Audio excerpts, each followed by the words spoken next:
مگر جب نبی آئے وہ پہچان بھی گئے اور انہوں نے ان کے برحق ہونے کی گواہی بھی دی، قرآن بھی دیکھ لیا اور اس کے بعد پھر نہیں مانے، مکر گئے۔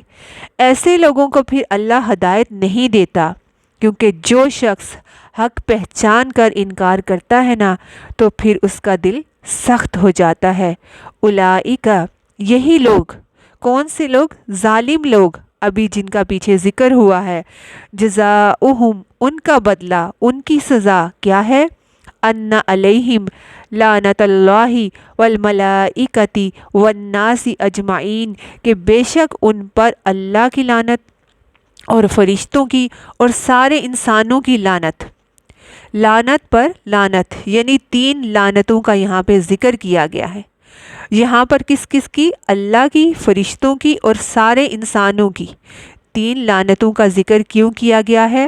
تو پچھلی آیت میں ہم دیکھتے ہیں کہ 3 جرائم کا ذکر ہے، تو جیسا کام ہوگا ویسی سزا بھی ہوگی۔ کیا پیچھے ان کے جرم تھے؟ کفروا بعد ایمانہم، شاہدوا ان رسول حق جاءہم البینات، ان سب کا انہوں نے کیا کیا؟ انکار کر دیا، تو پھر 3 طرف سے لعنت بھی پڑی۔ اور لعنت کیا ہوتی ہے؟ اللہ کی رحمت سے دوری، محرومی۔ فرشتے اور پھر باقی سب انسان بد دعا کرتے رہتے ہیں، یا اللہ ایسے لوگ تیری رحمت کبھی نہ پائیں، اور قیامت کے دن بھی یہ ایک دوسرے کو لعنت کر رہے ہوں گے۔ سورۃ عنکبوت آیت 25 میں آتا ہے کہ قیامت کے دن بعض کا انکار کرے گا اور بعض کو لعنت کرے گا۔ الناس اجمعین میں جو ہے وہ صرف مسلمان نہیں بلکہ وہ خود بھی آتے ہیں، کفار بھی آتے ہیں۔ وہ دوزخ میں خود ایک دوسرے پر لعن طعن کر رہے ہوں گے کہ تم نے مجھے کیوں بھٹکایا، مجھے حق کیوں نہ بتایا۔ خالدین فیہا، اس میں ہمیشہ رہنے والے ہیں۔ کس میں؟ اس جہنم میں، اس لعنت میں۔ لا یخفف عنہم العذاب، اور نہ ان سے عذاب ہلکا کیا جائے گا، کیونکہ سورۃ النبا میں آتا ہے ہم نہ زیادہ کریں گے ان کو مگر عذاب میں، یعنی عذاب آہستہ آہستہ بڑھتا جائے گا، کم نہیں ہوگا۔ ولا ہم ینظرون، اور نہ وہ مہلت دیے جائیں گے۔ جہنم میں جانے والے جہنم کے دروغہ سے کہیں گے تم ہمارے لیے اپنے رب سے دعا کرو، وہ ہمارے عذاب میں صرف 1 دن کی کمی کر دے، جیسے ایک بریک دے دو، لیکن ان کی کوئی پکار سنی نہ جائے گی۔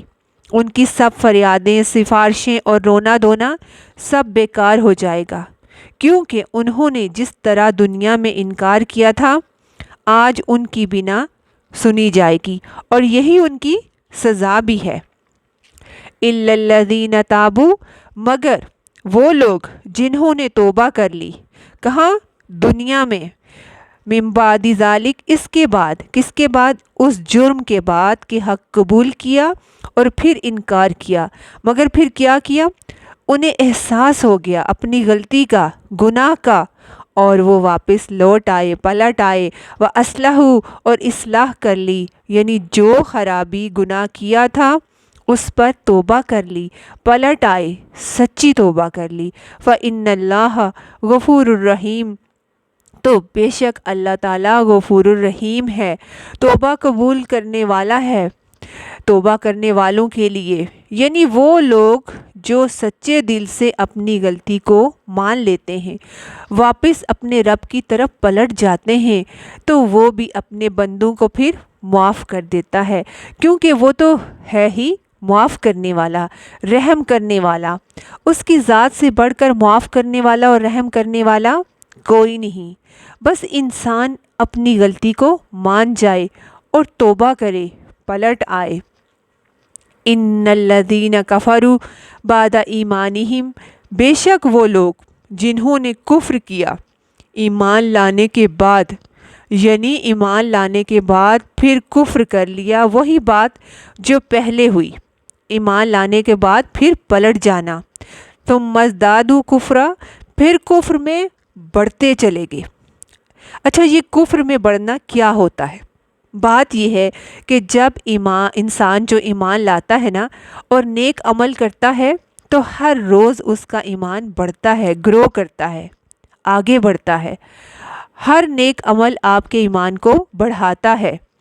اس کے برعکس جب انسان کفر کرتا ہے تو کفر جو ہے وہ کفر میں اضافے کا سبب بنتا ہے، کیونکہ آپ جس رستے پر چلتے ہیں نا، جیسے آپ اگر دائیں طرف چلے گے تو کیا ہوگا؟ آپ چلتے چلتے اسی طرف اور آگے بڑھتے جائیں گے، دائیں طرف، اور اگر آپ بائیں سائڈ لیفٹ سائڈ بڑھتے ہیں تو اسی طرف بڑھتے چلے جائیں گے۔ یعنی اگر ایمان میں انسان ہو یا کفر میں کسی ایک طرف بھی ہو تو کیا ہوتا ہے؟ وہی طرف جو ہے اسی میں اضافہ ہوگا۔ ایمان میں ہوگا انسان تو ایمان میں اضافہ ہوگا، کفر میں ہوگا تو کفر میں اضافہ یا کمی دونوں طرح سے ہوتی ہے۔ تو یہاں کیا چانسز ہیں کہ جو لوگ ایمان لا کر کفر کریں گے وہ پھر کفر میں ہی بڑھتے چلے جائیں گے، آگے زیادہ ہوتے جائیں گے۔ فرمایا لَن يُقْبَلَ تَوْبَتُهُمْ، ان کی توبہ ہرگز قبول نہ ہوگی۔ وَأُولَئِكَ هُمُ الضَّالُّونَ، اور یہی لوگ دراصل بھٹکے ہوئے ہیں، کیونکہ یہ توبہ موت کے وقت کریں گے تو موت کے وقت توبہ قبول نہیں ہوتی۔ سورۃ النساء آیت 18 میں اللہ فرماتے ہیں کہ توبہ نہیں ان لوگوں کے لیے جو برے کام کرتے رہتے ہیں، یہاں تک کہ جب کسی کی موت کا وقت آتا ہے تو کہتا ہے کہ اب میں توبہ کرتا ہوں۔ فرمایا کہ اب وقت نہیں توبہ کا، جب تجھے مہلت ملی ہوئی تھی تب تمہیں دنیا میں خیال نہ آیا، اب موت کو سامنے دیکھ کر مجبور ہو گئے ہو کہ توبہ کروں، تو اب توبہ قبول نہیں ہوگی۔ پھر تیسری دفعہ فرمایا اللہ نے ان الذین کفروا وماتوا وہم کفار، بے شک وہ لوگ جنہوں نے کفر کیا اور وہ اسی حال میں مر گئے، یعنی کفر کی حالت ہی میں مر گئے، فَلَن يُقْبَلَ مِنْ أَحَدِهِمْ، تو ہرگز ان میں سے کسی ایک سے بھی نہ قبول کیا جائے گا۔ کیا نہ قبول کیا جائے گا؟ مِلْءُ الْأَرْضِ ذَهَبًا، زمین بھر سونا، پوری زمین بھی سونے سے بھر جائے اور وہ فدیے میں دینا چاہیں، وَلَوِ افْتَدَىٰ بِهِ، اگرچہ وہ نجات حاصل کرنے کے لیے معاوضے کے طور پر زمین بھر سونا بھی دینا چاہیں کہ بدلے میں ہمیں اللہ چھوڑ دے، تو ہرگز وہ سونا قبول نہ کیا جائے گا۔ یہاں جو سونے کی بات کی گئی ہے نا، تو اتنا سونا، اب دیکھیں زمین کتنی بڑی ہے، ساری تو آپ نے دیکھی بھی نہیں ہوگی، اور نقشہ تک بھی ہم نے کبھی سارا نہ دیکھا ہوگا۔ تو ساری زمین اگر سونے سے بھر جائیں، سوچیں کتنی بڑی ہے، اور بھر کر انسان اگر کہے کہ بس ایک میری جان ہے اللہ چھوٹ جائے تو یہ سونا لے لو، تو نہیں چھوٹے گی۔ آج ہمارے پاس چانس ہے، ہم توبہ کر سکتے ہیں، اپنی اصلاح کر سکتے ہیں، صدقہ و خیرات کر سکتے ہیں، ہم اپنی غلطیوں کا کفارہ کر سکتے ہیں، لیکن آج بہت سے لوگ اس چیز سے غافل ہیں، وہ اس طرف توجہ ہی نہیں کرتے، وہ سمجھتے ہیں کہ ہم نے تو کچھ غلط کیا ہی نہیں۔ دنیا میں ذرا سا بھی صدقہ کریں تو اللہ اس کو قبول کر کے کتنا بڑھاتا ہے، مگر یاد رکھیں وہی چیز اگر آخر میں ہم زمین بھر سونا بھی دیں گے تو قبول نہ ہوگی، کیونکہ وقت ختم ہو چکا ہوگا۔ تو اس وقت کوئی صدقہ خیرات فدیہ قبول نہ کیا جائے گا، کیونکہ وقت ختم ہو چکا ہوگا، مہلت ختم ہو جائے گی۔ یہ مہلت صرف دنیا میں ہی ہے، تو دنیا میں اس مہلت سے فائدہ اٹھانا چاہیے، توبہ کر لینی چاہیے۔ اولئک لہم عذاب علیم، ایسے لوگوں کے لیے دردناک عذاب ہے۔